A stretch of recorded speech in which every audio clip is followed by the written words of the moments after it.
പാവപ്പെട്ട ജനറൽ കാറ്റഗറിയിലുള്ള കുട്ടികൾ എൻട്രൻസ് എഴുതി അവർക്ക് ചിലപ്പോൾ 4 മാർക്കിനായിരിക്കും, ചിലപ്പോൾ 5 മാർക്കിനായിരിക്കും ആ 50% പെടാൻ പറ്റാതെ പോവാം. അവർക്കിഷ്ടമുള്ള മെഡിക്കൽ കോഴ്സോ എൻജിനീയറിംഗ് കോഴ്സോ പഠിക്കാൻ കഴിയില്ല. അങ്ങനെ അവർ പേയ്മെൻറ്റ് സീറ്റിലേക്ക് പോകും. അപ്പോൾ ലോൺ എടുക്കേണ്ടി വരും. പലർക്കും ലോൺ എടുക്കാനുള്ള കഴിവില്ല. ലോണ് എടുത്താൽ പിന്നീട് അവർ ഡോക്ടറായി കഴിയുമ്പോൾ അല്ലെങ്കിൽ എൻജിനീയറായി കഴിയുമ്പോൾ അത് വലിയൊരു പലിശയോട് കൂടി അടയ്ക്കേണ്ടി വരും. അങ്ങനെ ഈ പാവപ്പെട്ട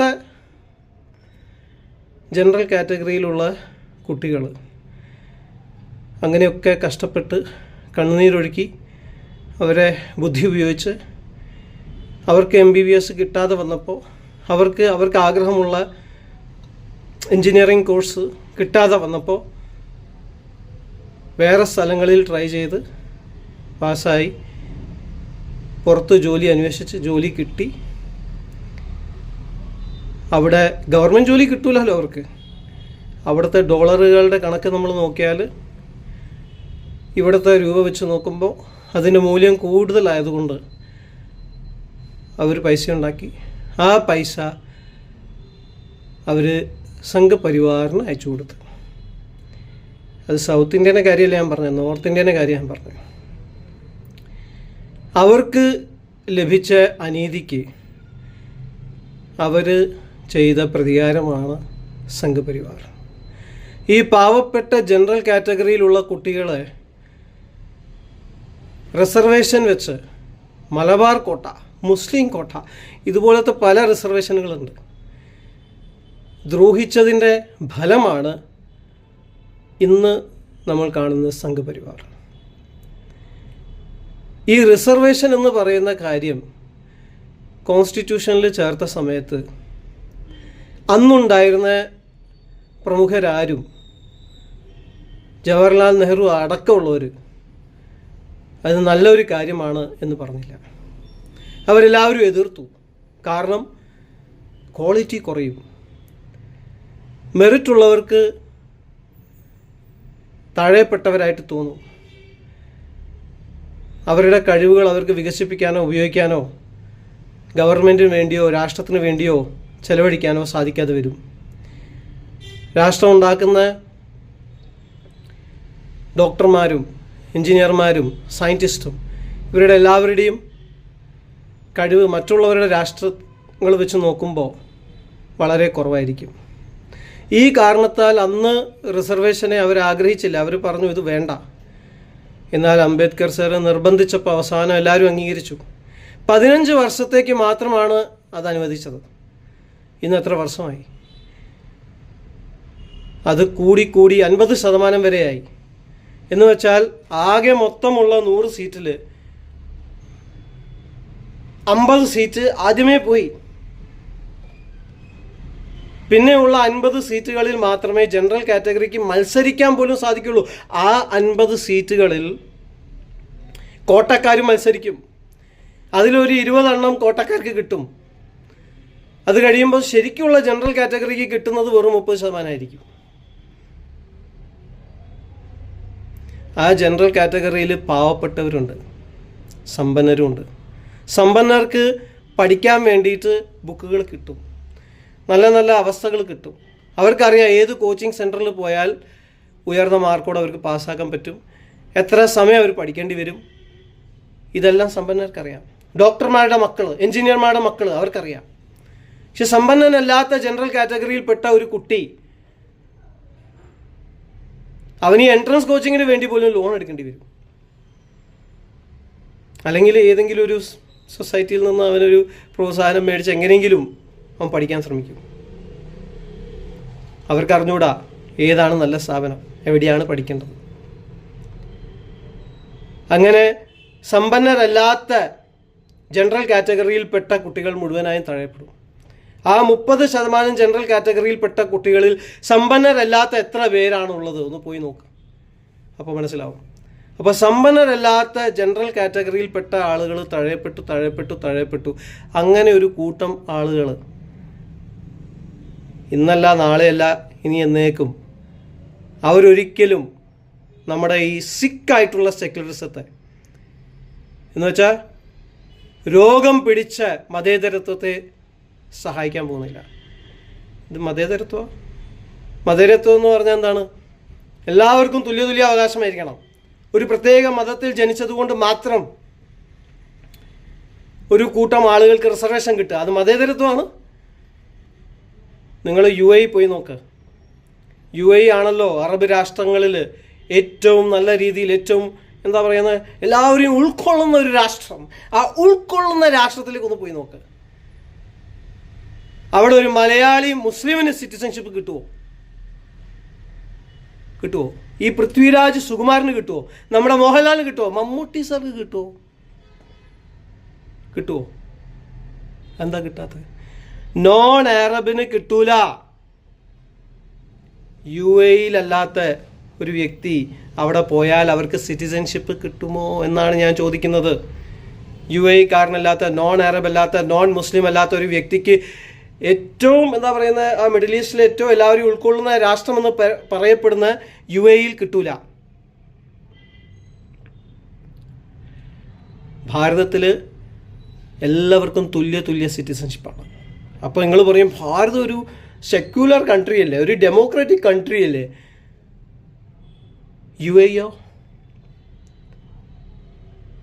രാജാവാ. അപ്പോൾ പാകിസ്ഥാനോ? പാകിസ്ഥാൻ, ബംഗ്ലാദേശ് ഇതെല്ലാം ഉണ്ടായത് ബ്രിട്ടീഷ് ഇന്ത്യ പിരിഞ്ഞപ്പോൾ ഉണ്ടായതല്ലേ? പാകിസ്ഥാനിലെ ഡെമോക്രസി അല്ലേ? പാകിസ്ഥാനിൽ ഹിന്ദുക്കൾക്ക് തുല്യ ട്രീറ്റ്മെൻറ്റ് കിട്ടുന്നുണ്ടോ? അവിടെയുള്ള ഹിന്ദുക്കൾക്ക് ഈക്വൽ സിറ്റിസൺഷിപ്പ് ഉണ്ടോ? ഇല്ലല്ലോ. ഈക്വൽ സിറ്റിസൺഷിപ്പ് പോലും ഇല്ല.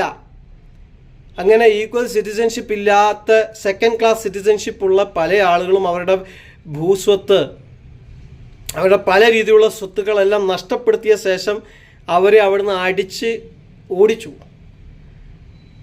ഒരുപാട് സഫറിങ്ങിൽ കൂടെ അവർ കടന്നുപോയി. പക്ഷെ അവർക്ക് മതം മാറാൻ തോന്നിയില്ല. അങ്ങനെയുള്ള വ്യക്തികൾ പലരും ഭാരതത്തിലേക്ക് വന്നു. 70 വർഷമായിട്ടും അവർക്ക് സിറ്റിസൺഷിപ്പ് കിട്ടിയില്ല. ഇപ്പോഴാണ് അവർക്ക് സിറ്റിസൺഷിപ്പ് കിട്ടുന്നത്. ഈ മോദി ഗവൺമെൻറ് അവർക്ക് കൊടുത്തൊരു വാഗ്ദാനമാണ്, അവരത് പാലിച്ചു. ഹിന്ദുക്കൾക്ക് മാത്രമല്ല കേട്ടോ, പാകിസ്ഥാനിൽ നിന്ന് അടിച്ചു ഓടിക്കപ്പെട്ട ക്രിസ്ത്യൻസിനും ജൈനുകാർക്കും സിഖുകാർക്കും ബുദ്ധമതക്കാർക്കും എല്ലാവർക്കും,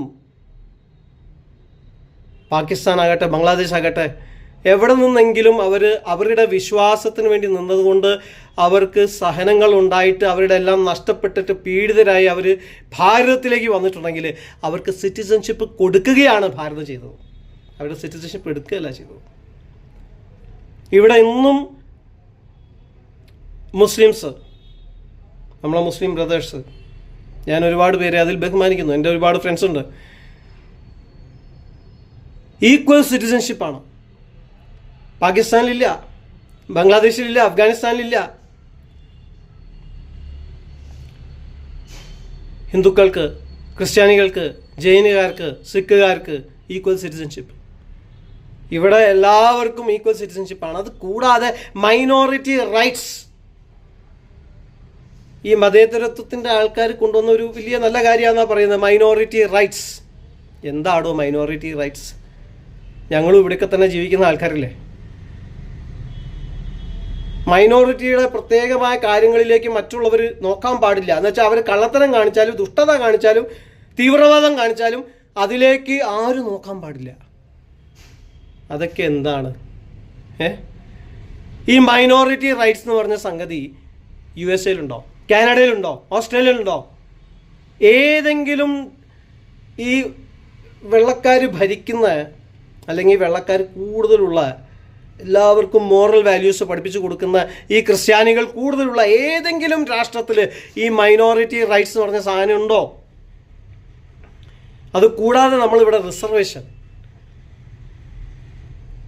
മുസ്ലിം ആയതുകൊണ്ട് മാത്രം റിസർവേഷൻ. അതെന്താണ്? മതത്തിൻ്റെ പേരിൽ റിസർവേഷൻ പാടില്ല. സാമ്പത്തികമായിട്ട് ഒരാൾ പിന്നോക്കമാണെങ്കിൽ നമുക്ക് മനസ്സിലാക്കാം. ഞാനും സാമ്പത്തികമായിട്ട് പിന്നോക്കമാണ്. ഇത്രയും വാദിക്കുന്ന നമ്മുടെ ശശി തരൂർ സാർ എഴുതിയ ബുക്കുണ്ട്, അതിൽ പോയി നോക്കണം. മുസ്ലിങ്ങൾ എന്തുകൊണ്ടാണ് പിന്നോക്കമായി പോയത് വിദ്യാഭ്യാസത്തിൻ്റെ കാര്യത്തിൽ. അദ്ദേഹം എഴുതുകയാണ്, ഈ ബ്രിട്ടീഷ് ഇന്ത്യയിൽ ഹിന്ദുക്കൾ എല്ലാവരും എഡ്യൂക്കേഷനിൽ ഇൻവെസ്റ്റ് ചെയ്തു, ഉയർന്ന ജാതിക്കാരായ ഹിന്ദുക്കൾ. ഈ ശശി തരൂരിൻ്റെ ഫാമിലി പോലുള്ള വലിയ ഉയർന്ന ജാതിക്കാരായ എല്ലാ ഹിന്ദുക്കളും എഡ്യൂക്കേഷനിൽ ഇൻവെസ്റ്റ് ചെയ്തു. എന്നാൽ മുസ്ലിങ്ങൾ അവർ ആ മദ്രസ, അവരുടെ നിയമങ്ങൾ, അവർ അറബിയിൽ മാത്രമേ അവർ സംസാരിക്കുള്ളൂ. അവർക്ക് ആ ഒരു സംഗതിയാണല്ലോ. അപ്പോൾ ഈ പുറമേ നിന്ന് വരുന്നതെല്ലാം എന്തോ ഒരു പൈശാചിക ഫോഴ്സായിട്ട് അവർ കാണും. അങ്ങനെ അവർ എഡ്യൂക്കേഷനിൽ ഇൻവെസ്റ്റ് ചെയ്തില്ല. എടോ, അവർ എഡ്യൂക്കേഷനിൽ ഇൻവെസ്റ്റ് ചെയ്യാത്ത ഞങ്ങളെ കുറ്റാ? എൻ്റെ കുറ്റാണത്?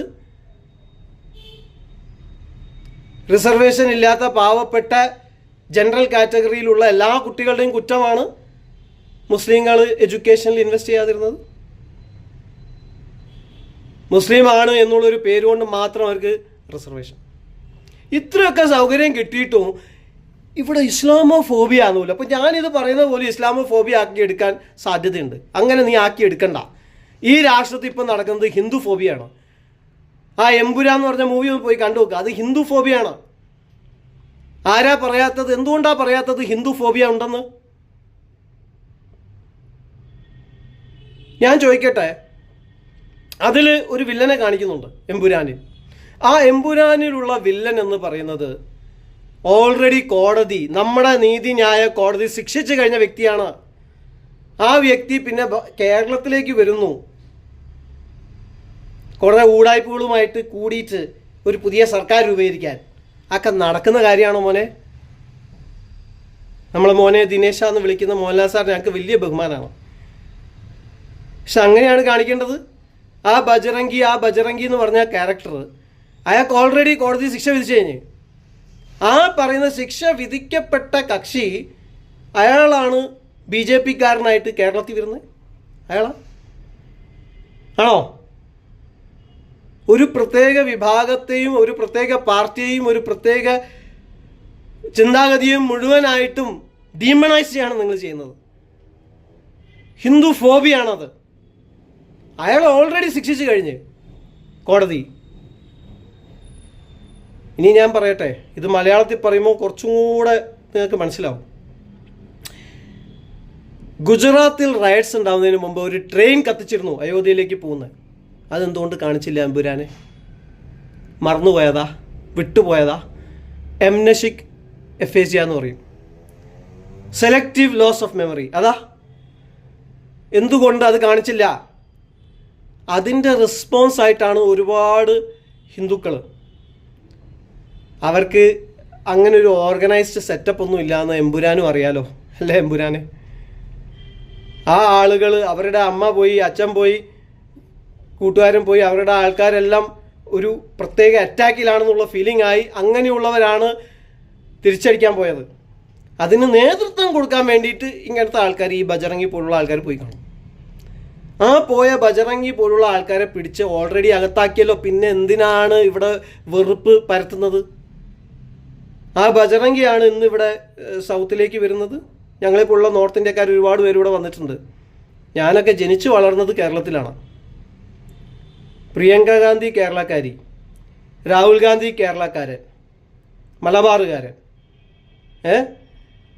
ഇവിടെ ജനിച്ച് വളർത്തപ്പെട്ട് 45 കൊല്ലം ജീവിച്ച് സ്കൂളിൽ പഠിക്കുമ്പോൾ മലയാളത്തിൽ ഏറ്റവും കൂടുതൽ മാർക്ക് മേടിച്ച സ്കൂൾ ടീമിൻ്റെ ക്യാപ്റ്റനായിരുന്ന, ഡിസ്ട്രിക്ട് ടീമിനെ റെപ്രസെൻറ്റ് ചെയ്ത ക്രിക്കറ്റ് ടീമിൽ ഡോക്ടറായി ഇവിടെ പ്രാക്ടീസ് ചെയ്തുകൊണ്ടിരിക്കുന്ന മനോജ് കുമാർ, അവൻ്റെ പേരിലൊരു കഡോർ എന്ന് പറഞ്ഞൊരു സാധനം ഉള്ളതുകൊണ്ട്, അവൻ്റെ DNA, അവൻ്റെ അപ്പനും അമ്മയും നോർത്ത് ഇന്ത്യക്കാരായതുകൊണ്ട് അവൻ വരത്തനാണ്.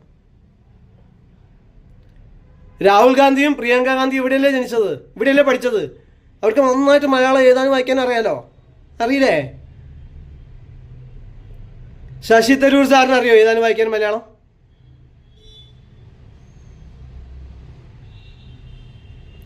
ഞാൻ ചോദിക്കട്ടെ, ഇങ്ങനെയുള്ള ഞങ്ങളൊക്കെ ഈ ബജറംഗിയ ഇവിടെ വന്ന് മറ്റുള്ളവരെ കൊല്ലാൻ നടക്കുന്ന ആൾക്കാരെ ഞങ്ങൾ ഇവിടെ വന്നിട്ട് സഖ്യം ചേർന്ന് ഒരു പുതിയ പൊളിറ്റിക്കൽ ഉണ്ടാക്കിയിട്ട് ഇതൊക്കെ എന്താണോ കാണിക്കുന്നത്? ഇവിടെ പല ആൾക്കാരും വന്നെന്ന് വരും, നോർത്ത് ഇന്ത്യക്കാർ. അവരെ ഇങ്ങനെ ഡീമണൈസ് ചെയ്യേണ്ട ആവശ്യമൊന്നുമില്ല. ഇവിടെ സൗത്ത് ഇന്ത്യയിൽ നിന്ന് ഇഷ്ടം പോലെ നഴ്സുകാർ, ഇഷ്ടം പോലെ ഡോക്ടർമാർ നോർത്ത് ഇന്ത്യയിൽ പോയി വർക്ക് ചെയ്യുന്നില്ലേ? അവരെ എല്ലാവരെയും ക്രിമിനൽസ് ആയിട്ട് ഡിമൈസ് ചെയ്യാറുണ്ടോ? ഇല്ലല്ലോ. അവരൊക്കെ എന്ത് ബഹുമാനാണെന്നറിയോ? നോർത്ത് ഇന്ത്യയിലൊന്ന് പോയി നോക്കാം. രാജസ്ഥാനിൽ ഞങ്ങളുടെ അവിടെ ഒരൊറ്റ എൻ്റെ അമ്മേൻ്റെ ഗ്രാമത്തിൽ ഒറ്റ സ്കൂളേ ഉണ്ടായിരുന്നുള്ളൂ. ആ പണ്ട് കുറേ വർഷങ്ങൾക്ക് മുമ്പ്. ആ സ്കൂളെന്ന് പറയുന്നത് ഒരു ഒറ്റ ഇംഗ്ലീഷ് മീഡിയം സ്കൂൾ കേട്ടോ. ആ ഇംഗ്ലീഷ് മീഡിയം സ്കൂളെന്ന് പറയുന്നത് നടത്തുന്ന ഒരു മലയാളി ഫാമിലിയാണ്. എനിക്ക് മലയാളം അറിയാലോ, ഞാൻ ചെറിയ കുട്ടിയാണെങ്കിൽ മലയാളം അറിയാലോ, മലയാളം സ്കൂളിലല്ലേ പഠിച്ച് വളർന്നത്. ഞാൻ അവരുടെ വീട്ടിലേക്ക് പോയി അവരോടൊക്കെ സംസാരിച്ച് എന്ത് ബഹുമാനമാണ് അവിടുത്തെ ആളുകൾ അവർക്ക് കൊടുക്കുന്നതെന്ന് അറിയാം നിങ്ങൾക്ക്. അവിടെ നേഴ്സുമാരുണ്ട് ഹോസ്പിറ്റലിൽ. ദൈവത്തെ പോലെയാണ് അവിടുത്തെ ആളുകൾ ഈ നേഴ്സുമാരെയും ഡോക്ടർമാരെയും കാണുന്നത്. ഈ നോർത്ത് ഇന്ത്യക്കാർ ഈ പാവപ്പെട്ട നോർത്ത് ഇന്ത്യനെ അവഹേളിച്ചതിനൊരു ഒരു ഒരു കണക്കുമില്ല പൃഥ്വിരാജ് സാർ. ഈ എമ്പുരാൻ ഇതേപടി ഗുജറാത്തിലേക്ക് ട്രാൻസ്ലേറ്റ് ചെയ്തിട്ട് അവിടെ പ്രസിദ്ധീകരിക്കാനുള്ള ചങ്കൂറ്റം നിങ്ങൾക്കുണ്ടോ?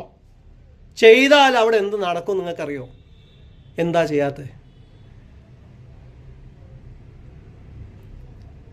പിന്നെ ഒരു കാര്യം പറയാം, ഈ നാട്ടിൽ ഒരുപാട് കാര്യങ്ങൾ നടന്നിട്ടുണ്ട്. കാശ്മീരി പണ്ഡിറ്റ്സിനെ കാശ്മീരിൽ നിന്ന്, അവരുടെ ജന്മനാടായ കാശ്മീരിൽ നിന്ന്, അതുകൊണ്ടാണ് അവരെ കാശ്മീരി പണ്ഡിറ്റ് എന്ന് വിളിക്കുന്നത്, പുറത്താക്കിയ ചരിത്രം നമുക്കറിയാം.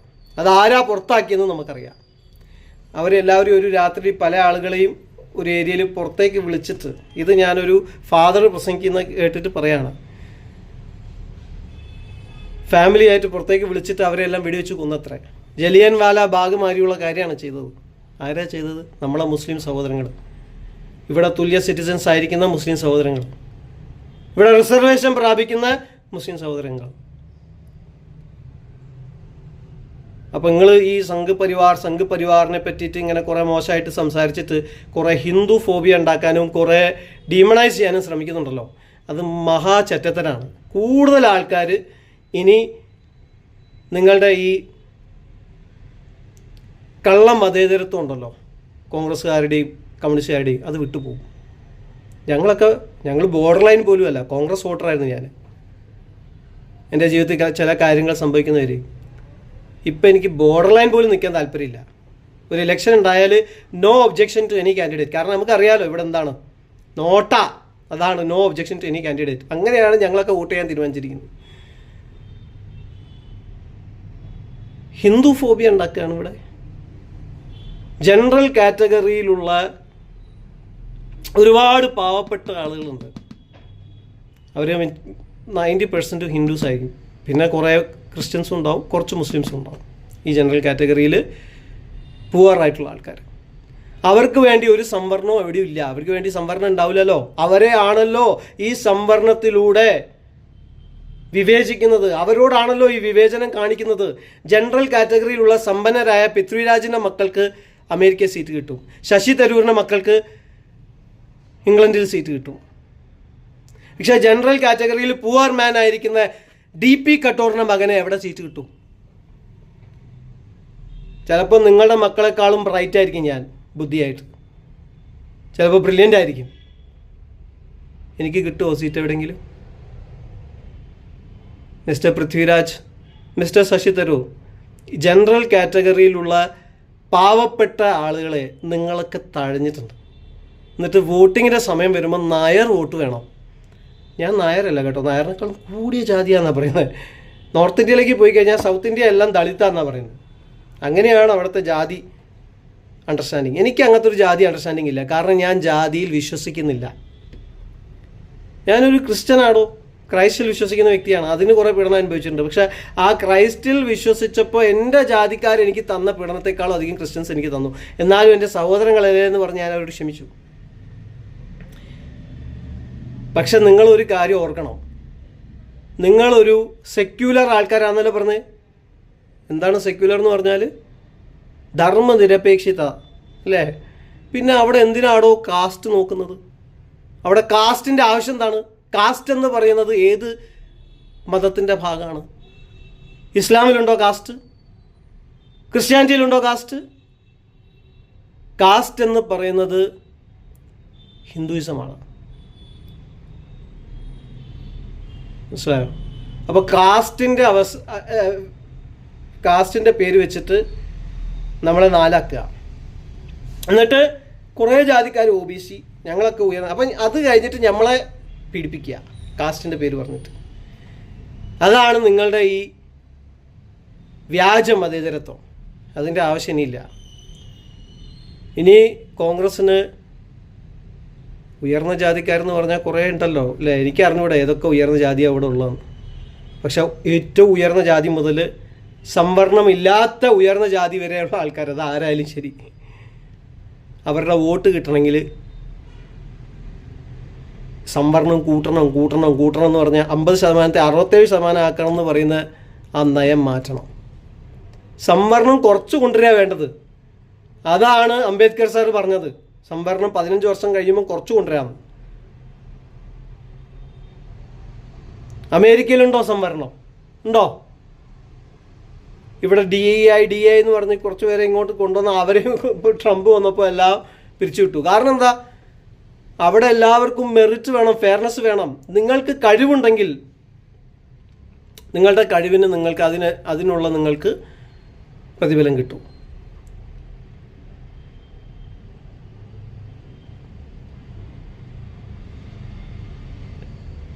ജനറൽ കാറ്റഗറിയിലുള്ള പാവപ്പെട്ട കുറേ ആളുകളുടെ കണ്ണുനീരുണ്ട്. അതാണ് ഇന്ന് സംഘപരിവാർ എന്ന് പറയുന്നത്. അതിൽ ക്രിസ്ത്യനില്ല, ഹിന്ദുവില്ല, സിഖില്ല, ബുദ്ധിസ്റ്റില്ല. ഓർത്തോണം, അതൊരു ഹിന്ദു മതത്തിൻ്റെ തീവ്രമായ രൂപമല്ല. കാരണം ഞാൻ ഹിന്ദു മതത്തിലല്ലല്ലോ വിശ്വസിക്കുന്നത്. സിഖുകാരുണ്ട്, ബുദ്ധിസ്റ്റ് ഉണ്ട്, കിരൺ റിജിജു, അയാളെന്താ ഹിന്ദു മതത്തിൽ വിശ്വസിക്കുന്നത്? സിഖുകാരുണ്ട്, ബുദ്ധുകാരുണ്ട്, ജൈനുകാരുണ്ട്.